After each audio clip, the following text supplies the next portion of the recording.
नमस्कार छात्रों, हिंदी युवक भारती में आप सभी का स्वागत है।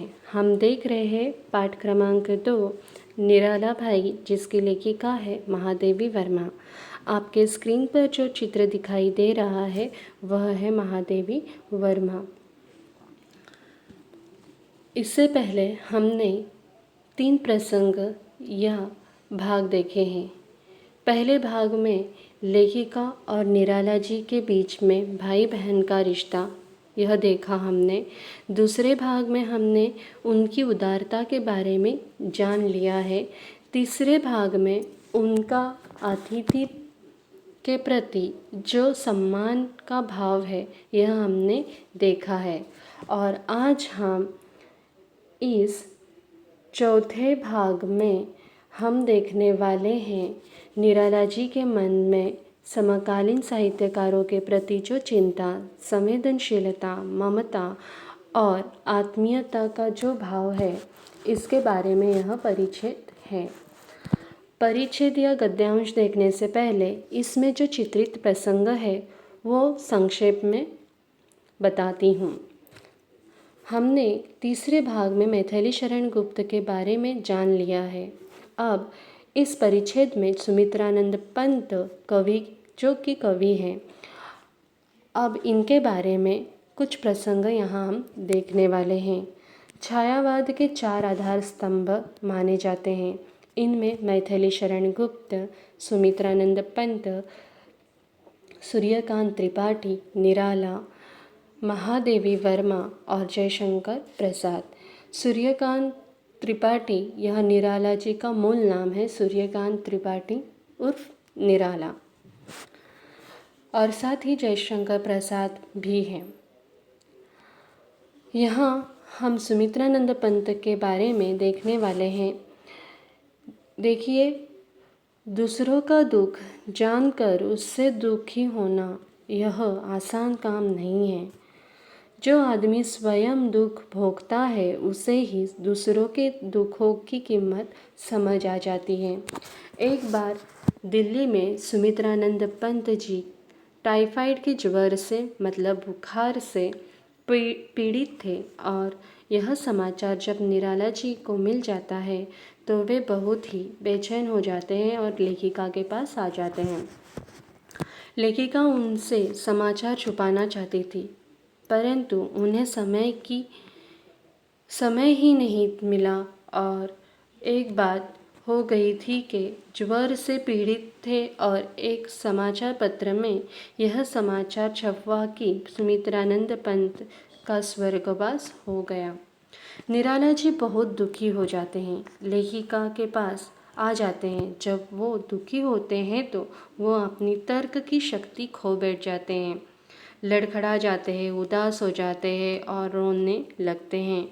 लेखिका उन्हें समझाती है ये समाचार सत्य है या असत्य ये जानने के लिए मैंने तार भेज दी हूँ। उसी समय निराला जी लेखिका के घर आ जाते हैं। उनकी अस्थिरता देखकर मैं स्वयं अस्थिर हो गई। तो मैंने अपने आप को स्थिर किया और उन्हें दिलासा देने का प्रयास किया और उन्हें समझाया कि यह खबर झूठी हो सकती है। पता करने के लिए मैंने तार भेजी है, हमें प्रतीक्षा करनी चाहिए, यह बताकर लेखिका अपने कमरे में जाती है। परंतु निराला जी उनके फाटक पर तब तक बैठे रहते हैं जब तक वो समाचार का तार नहीं आ जाता। यहाँ निराला जी की चिंता, संवेदना का प्रसंग चित्रित किया गया है। अब हम लेखिका महादेवी वर्मा का काव्यात्मक भाषा में परिच्छेद पढ़ना प्रारंभ करते हैं। देखो, पहला परिच्छेद में क्या है? उनकी व्यथा की सघनता जानने का मुझे एक अवसर मिला है। श्री सुमित्रानंद नंदन दिल्ली में टाइफाइड ज्वर से पीड़ित थे। इसी बीच घटित को साधारण और अघटित को समाचार बनाने वाले किसी समाचार पत्र ने उनके स्वर्गवास की झूठी खबर छाप डाली। सबसे पहले हम यहाँ पर कठिन जो शब्द है वो देखते हैं। व्यथा का अर्थ है, व्यथा का अर्थ है वेदना। सघनता का अर्थ है घनिष्ठता, घनिष्ठता या घनता या फिर गहराई। और ज्वर का अर्थ है बुखार, जिसे मराठी में ताप कहते हैं। पीड़ित आपको पता है वेदना। स्वर्गवास का भी अर्थ आपको पता है निधन। बस इतने ही इस परिच्छेद में कठिन शब्द आते हैं। देखिए क्या कहा गया है कि उनकी व्यथा की सघनता जानने का मुझे एक अवसर मिला। इस परिच्छेद में दो महत्वपूर्ण बातें बताई है। देखिए समाचार पत्र के बारे में और सुमित्रानंद पंत के बारे में। सुमित्रानंद पंत जो दिल्ली में टाइफाइड से पीड़ित थे, यह महत्वपूर्ण बात है। इस पर आपको आकलन कृति पर प्रश्न पूछा जा सकता है कि सुमित्रानंद पंत को कौन सी बीमारी थी, तो उत्तर है, या कौन सी बीमारी हो गई थी, तो उत्तर है टाइफाइड ज्वर। दूसरा प्रश्न यह पूछा जा सकता है कि सुमित्रानंद पंत बीमारी के समय कहाँ थे, तो उत्तर है सुमित्रानंद पंत बीमारी के समय दिल्ली में थे। निराला जी के मन में व्यथा के लिए कितनी गहराई है, ये जानने का मुझे अवसर मतलब मौका मिला। अवसर का अर्थ होता है मौका। यहाँ पर लेखिका जो है उनका काव्यात्मक ढंग से लिखने का यहाँ लिखा हुआ है। उनका कहने का यह तात्पर्य है कि निराला जी के मन में व्यथा के लिए कितनी गहराई है, ये जानने का मुझे अवसर मतलब मौका मिलता है। हम सभी जानते हैं समाचार पत्र में घटित और अघटित प्रसंग में कितना अंतर होता है। जो अघटित प्रसंग होते हैं उन्हें एक नए ढंग से, नए रंग से प्रस्तुत किया जाता है। जो घटना घटी ही नहीं है उसे किस तरह से नए रूप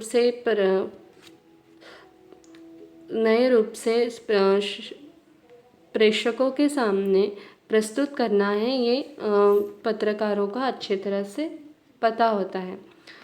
जो अघटित प्रसंग होते हैं उन्हें नए ढंग से या नए रंग से प्रस्तुत किया जाता है।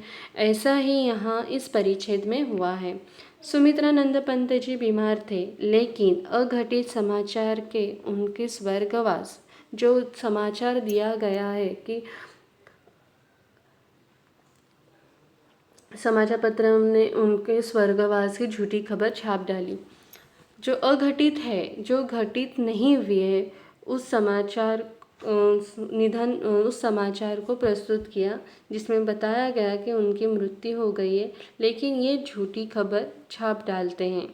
कहीं से निराला जी को ये खबर मिल जाती है और वे लेखिका के पास आ जाते हैं। जब उन्हें निराला जी को जब खबर मिल जाती है कि सुमित्रानंद पंत जी का देहांत हो गया, वे स्वर्गवास हो गए हैं, तो वो क्या करते हैं, उसी समय ना वक्त देखते हैं, बस लेखिका के घर, महादेवी वर्मा जी के घर आ जाते हैं। देखते हैं आगे का परिच्छेद क्या है।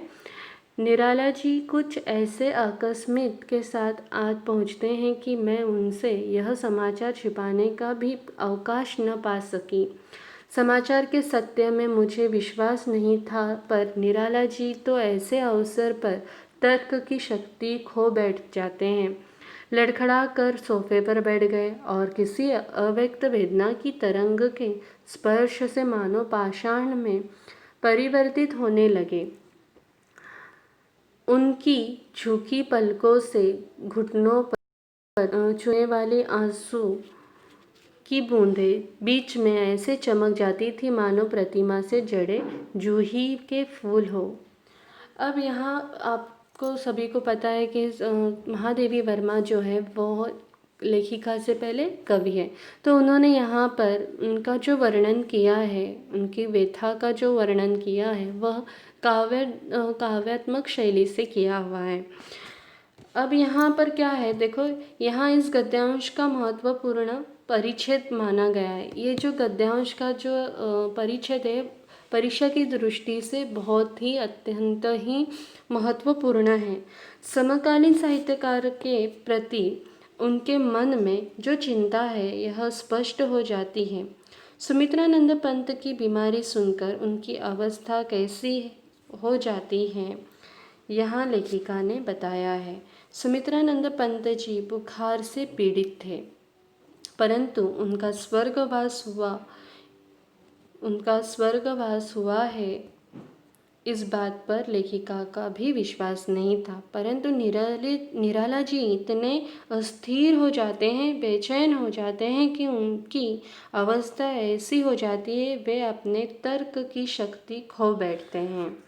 मतलब सच झूठ ये समझने की जो क्षमता होती है दुख के समय वो खो बैठ जाते हैं।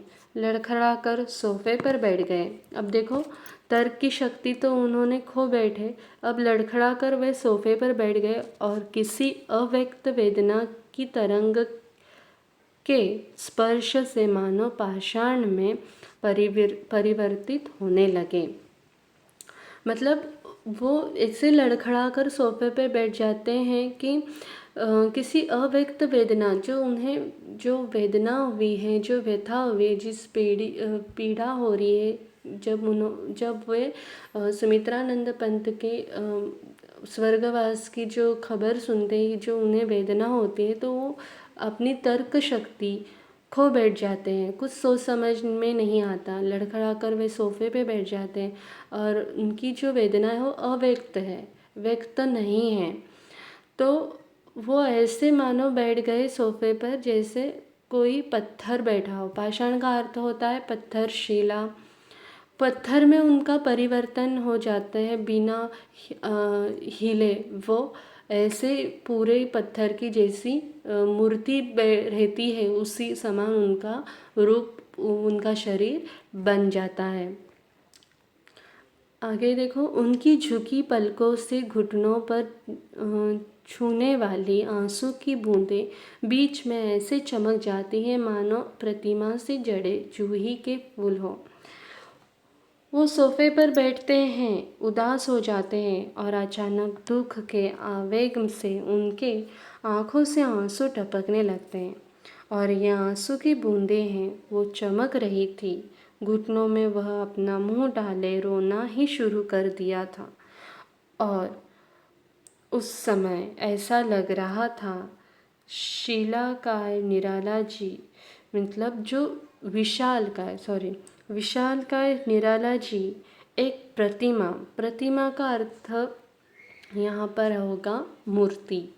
प्रतिमा देवता की मूर्ति के समान बैठे हैं और वह आंसू जो टपक रहे थे कैसे लग रहे थे तो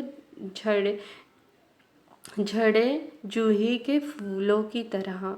जूही के फूल बहुत नाजुक और सफ़ेद होते हैं, आप सभी को पता है। और उनकी जो बूंदें थी, जो आंसू की जो बूंदें थी, ऐसी लग रही थी लेखिका ऐसी, मतलब जिस तरह से वो उनके आंसू गिर रहे थे तो उन्हें वो जूही की जो फूल रहते हैं उसके समान उन्हें लगती हैं। लेखिका कवित्री होने के कारण उन्होंने काव्यात्मक ढंग से बताया है, उनका ये वर्णन किया है। अब अगला परिच्छेद देखते हैं हम। स्वयं अस्थिर होने पर भी मुझे निराला जी को सांत्वना देने के लिए स्थिर होना पड़ा। अब एक बात यहाँ पे रह गई कि इससे पहले का जो परिच्छेद हमने अभी पढ़ा है उसमें कुछ कठिन शब्द कौन से हैं जो आपको अर्थ बताने रह गए। तो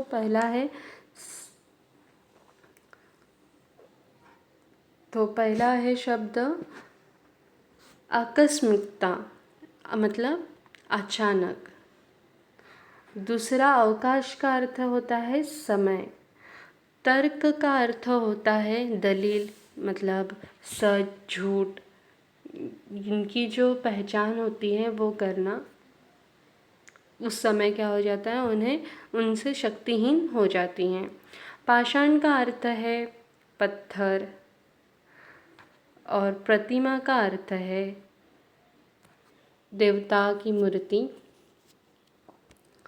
अब हम अगला परिच्छेद पढ़ रहे थे, देखते हैं। स्वयं अस्थिर होने पर भी मुझे निराला जी को सांत्वना देने के लिए स्थिर होना पड़ा। यह सुनकर कि मैंने ठीक समाचार जानने के लिए तार दिया है, वे व्यथित प्रतीक्षा की मुद्रा में तब तक बैठे रहे जब तक रात में मेरा फाटक बंद होने का समय न आ गया। पहले हम यहाँ पे कठिन शब्द देखते हैं। सांत्वना का अर्थ होता है तसल्ली। व्यथित का अर्थ होता है दुख। अब यहाँ पे देखो क्या है कि लेखिका उन्हें बहुत समझाती है, समझाने पर भी वे उनके घर बैठते हैं और रात होने के बाद फाटक के बाहर जा बैठते हैं। तार भेज दिया है ये बताने के बाद भी वे तार की प्रतीक्षा में व्यथित या दुखी रह होकर वो उस तार की प्रतीक्षा करने बैठ जाते हैं। अगले परिच्छेद में देखो। सवेरे 4 बजे ही फाटक खटखटाकर जब उन्होंने तार के उत्तर के संबंध में पूछा, तब मुझे ज्ञात हुआ कि वे रात भर पार्क में खुले आकाश के नीचे ओस से भीगी धूप पर बैठे सवेरे की प्रतीक्षा कर रहे हैं। उनकी निस्तब्ध पीड़ा जब कुछ मुखर हो सकी तब वे इतना ही कह सके, अब हम भी गिरते हैं। पंत के साथ तो रास्ता कम अखरता था, पर अब सोचकर ही थकावट हो जाती है। अब यहाँ पे देखो, सवेरे के 4 बजे हैं। लेखिका दरवाज़ा खटखटाकर, लेखिका का जो दरवाज़ा है, फाटक यानी दरवाज़ा जो है वो खटखटाकर पूछते हैं कि तार आ गया। तब लेखिका के समझ में आ गया, वे रात भर पार्क में खुले आकाश के नीचे ओस से भीगी धूप और बैठे सवेरे की प्रतीक्षा कर रहे थे। अब यहाँ धूप का अर्थ होता है हरी नरम घास जो होती है, जिसे मराठी में दुर्वा कहते हैं। ऐसी नरम घास पर वो बैठे हुए थे। ओस का अर्थ होता है, जिसे मराठी में कहते हैं ओस दव बिंदु। ओस का अर्थ होता है दव बिंदु। और कठिन शब्द कौन सा है? प्रतीक्षा यानी इंतज़ार। अब सबको पता है। निस्तब्ध का अर्थ होता है गतिहीन। अब जो यहाँ पर जो चित्रण वर्णन किया गया है कि सुबह के 4 बज रहे हैं और लेखिका के घर निराला जी आकर पूछते हैं कि तार आ गया है, तो उन्हें देखकर ऐसा लगता है लेखिका को कि वे रात भर पार्क में खुले आकाश के नीचे ओस से भीगे धूप और बैठे सवेरे की प्रतीक्षा कर रहे थे। अब हम गिरते हैं, मतलब अब हम भी इस दुनिया से विदा लेते हैं। अब यहाँ पे देखो, जो यहाँ पे अर्थ लिया गया है कि अब हम गिरते हैं, मतलब यहाँ पे कवि ने ऐसे क्यों कहा, लेखिका ने ऐसे, जो निराला जी जो है वो ऐसे क्यों कहते हैं कि अब हम भी गिरते हैं? क्योंकि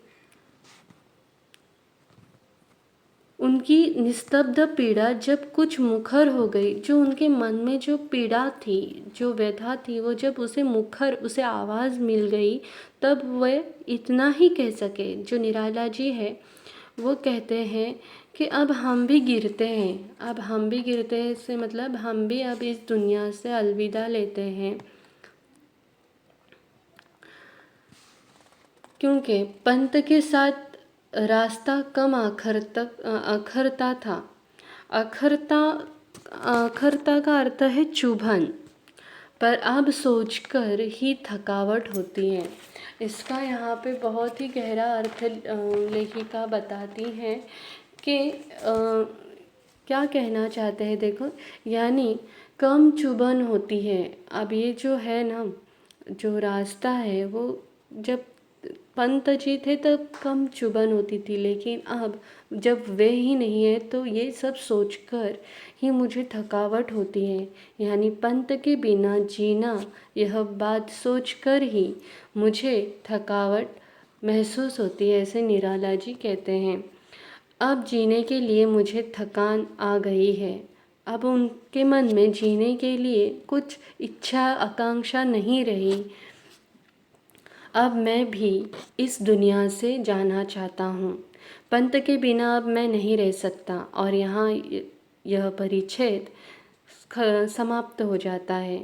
यहाँ देखो, लेखिका ने बताया है दूसरों के दुख के बारे में इतना दुखी होना एक संवेदनशील मन का ही ये प्रतीक है, जो निराला जी में हमें दिखाई देता है।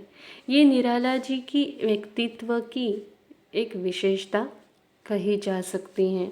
अब हम इस परिच्छेद पर आधारित कुछ आकलन जो है, आकलन कृति वो देखते हैं। पहला प्रश्न है, निम्नलिखित पठित गद्यांश पढ़कर दी गई सूचनाओं के अनुसार कृतियाँ पूर्ण कीजिए। आकृति, पहला प्रश्न है आकृति पूर्ण कीजिए। देखो यहाँ पे, सुमित्रानंद पंत स्वर्गवास की खबर सुनकर निराला की अवस्था। अब निराला जी की क्या अवस्था हो जाती है, तो पहले यहाँ पे उत्तर दी हूँ मैंने। तर्क की शक्ति खो बैठना, लड़खड़ा कर सोफे पर बैठ जाना, अव्यक्त वेदना की तरंग के स्पर्श से पथराना, चौथा है दुख के आवेग में आंसू बहाना। कृति पूर्ण कीजिए। दूसरा प्रश्न है, टाइफाइड ज्वर से पीड़ित। अब टाइफाइड ज्वर से पीड़ित कौन था, तो सुमित्रानंद पंत। पंत के स्वर्गवास की झूठी खबर इसमें छाप डाली। किस में छाप डाली थी, तो समाचार पत्र में। ठीक समाचार जानने के लिए ये क्या किया था उन्होंने, तार भिजवा दिया था। आगे का प्रश्न देखते हैं कि पंत की बीमारी के समाचार से अस्थिर कौन हो गया था, तो निराला जी जो थे वह अस्थिर हो गए थे। अस्थिर निराला जी को स्थिर करने के लिए महादेवी वर्मा ने ये किया। अब क्या किया, ये दो जो है उत्तर आपको लिखने हैं। तो इसका क्या आएगा उत्तर, सांत्वना देना मतलब तसल्ली देना, और सही समाचार जानने के लिए तार की प्रतीक्षा करने के लिए उन्हें कहा गया। शब्द संपदा में समानार्थी शब्द पूछे जा सकते हैं। देखिए, ये पाठ परीक्षा की दृष्टि से अत्यंत महत्वपूर्ण है। ये परिच्छेद भी बहुत ही महत्वपूर्ण है। और इस पर जो प्रश्न पूछे जा रहे हैं, आपको कृतियाँ दी जा रही है, वो भी बहुत ही महत्वपूर्ण है। पाषाण का अर्थ क्या है, समानार्थी शब्द पत्थर, शिला, प्रतिमा, मूर्ति, प्रतीक्षा। समानार्थी शब्द क्या आएगा, इंतज़ार, बिल्कुल सही। और ज्वर का क्या आएगा समानार्थी शब्द, बुखार। अब विलोमार्थी शब्द आपको तो पता है, घटित का अघटित। झूठ का विलोम शब्द क्या आएगा, सच। अस्थिर का क्या आएगा विलोम शब्द, स्थिर। निस्तब्ध, स्तब्ध। व्यक्त का विलोम अर्थी शब्द क्या आएगा, अव्यक्त। आगे की कुछ कृतियाँ देखते हैं कि गद्यांश में आए कर प्रत्यय युक्त शब्द ढूंढकर लिखिए। अब यहाँ पे आपको ये ढूंढना है। देखो, मैंने पहले उत्तर बताई हूँ कि कर जिस शब्द के अंत में जो प्रत्यय लगा है, जैसे लड़खड़ा कर शब्द दी हूँ यहाँ पे एक, तो एक शब्द आ सकता है, बाकी के आपको 3 ढूंढने हैं। अभिव्यक्ति, देखो प्रश्न क्या है कि सहपाठी ये या समवयस्क मित्र के बारे में आपका मत लिखिए। अब मैंने जो यहाँ पे इसका जो उत्तर लिखा है वह आप इस पर बदल भी कर सकते हैं, अपने अनुभव अपना मत भी स्पष्ट कर सकते। ज़रूरी नहीं कि यही लिखना है, तो आप यहाँ पर अपना मत व्यक्त कर सकते हैं। आइए देखते हैं, हम पढ़ते हैं कि जीवन में मित्रता का एक अलग महत्व है। सहपाठी और समवयस्क मित्र जिंदगी भर याद रहते हैं। परिवार के बाद सहपाठी का महत्व है। जो बात हम माता पिता या शिक्षक के साथ नहीं कर सकते वह बात समवयस्क मित्र के पास प्रकट करते हैं।